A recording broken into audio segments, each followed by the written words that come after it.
broken, it was to be reported in the ship's log. His next glance was to the chronograph, hanging on the back wall above a chart table, so he could record the time of this strange phenomenon.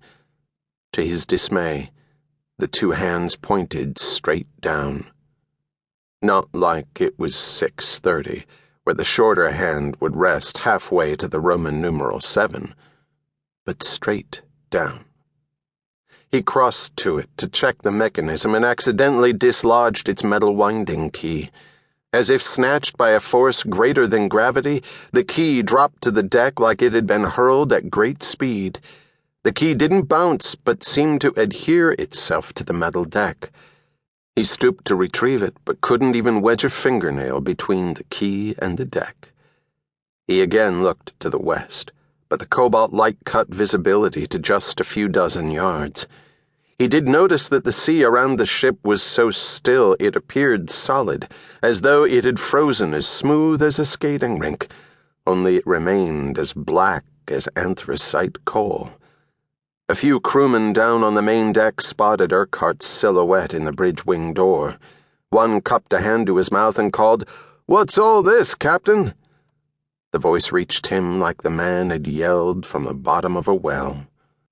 Other men appeared, and Urquhart could sense their nervous apprehension. He knew sailors were a superstitious lot. Each one of them carried talismans of various kinds, miniature dream catchers, rabbit's feet, and lucky marbles. He'd once served with a fellow who kept a small jar of alcohol in his pocket with the preserved remains of his severed pinky finger. He claimed losing the digit proved it was lucky. Urquhart had never pressed for the details of exactly why that was.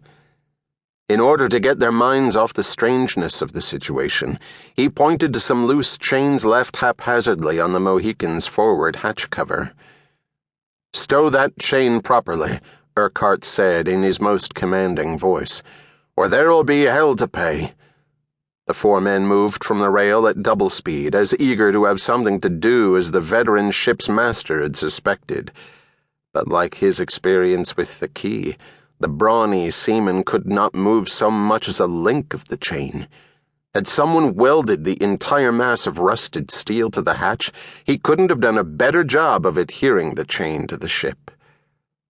It was just occurring to Urquhart that his ship had turned into a giant magnet when he heard the scream, an unworldly peal of anguish that keened higher and higher without let-up. The noise galvanized him because he recognized the voice despite the agony tearing through it, and he knew what was happening to the man. The chief engineer, a Scotsman, had his cabin down the hallway from Urquhart's own. Urquhart reached McTaggart's door and burst through it only seconds after hearing him scream. In the beam of the brass hurricane lantern Urquhart had snatched from the second mate, he saw the shirtless Scot atop his bed with a look of terror etched upon his face.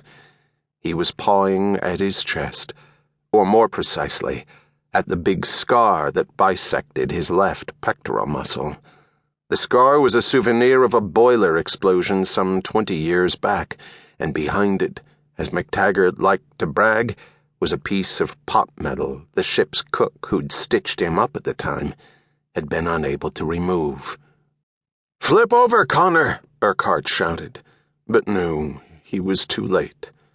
A fresh scream exploded from the engineer, a sound so sharp and so full of pain that Urquhart winced, and then a sputter of blood bubbled from Connor McTaggart's lips.